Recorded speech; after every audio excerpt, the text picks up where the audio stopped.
ეხმარებით თუ არა ბავშვებს, რომლებიც ქუჩაში ფულს თხოვობენ? ხანდახან ეხმარებით. რა არის თქვენი მოტივი, რატო ეხმარებით ამ ბავშვებს? რა ვიცი, ვფიქრობ, რომ ჭირდებათ დახმარება, მაგრამ თან ვფიქრობ, რომ ეს არ არის მთავარი.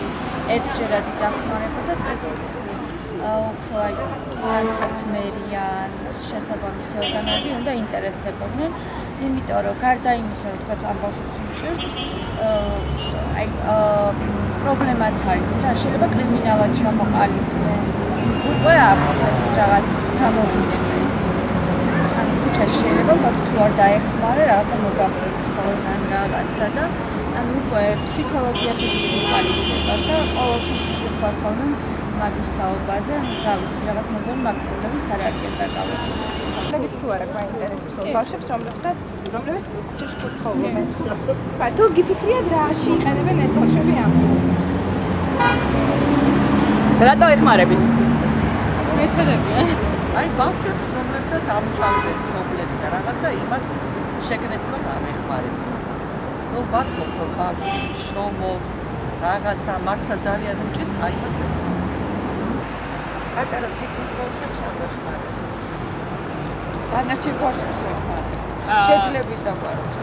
და გიფიქრიათ თუ არა, ვთქვათ, სადმე აქვს შემდეგ ეს ფული, ან რაში იყენებენ ვისთვის მე? აი მაქედან გამომდინარე, ეთყობა ბავშვს, ანუ რამდენად უჭირს.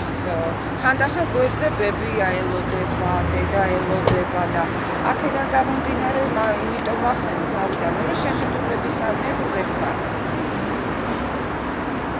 პირველ რიგში ყოველთვის ემუტრიალებს თავში, რომ რამდენადაც შემიძლია რომ გავცე, იმდენად მაფიქრებს შემდეგი ჩემი დახმარება სადმის.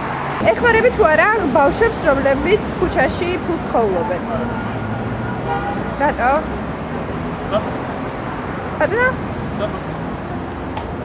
ანუ მიზეზი რა არის? ანუ ერთხელ გავჩნდებათ ხო არის მობილური ტელეფონი დადიოდა პატარა ბავშვი და მაგის დახმარება ცოტა.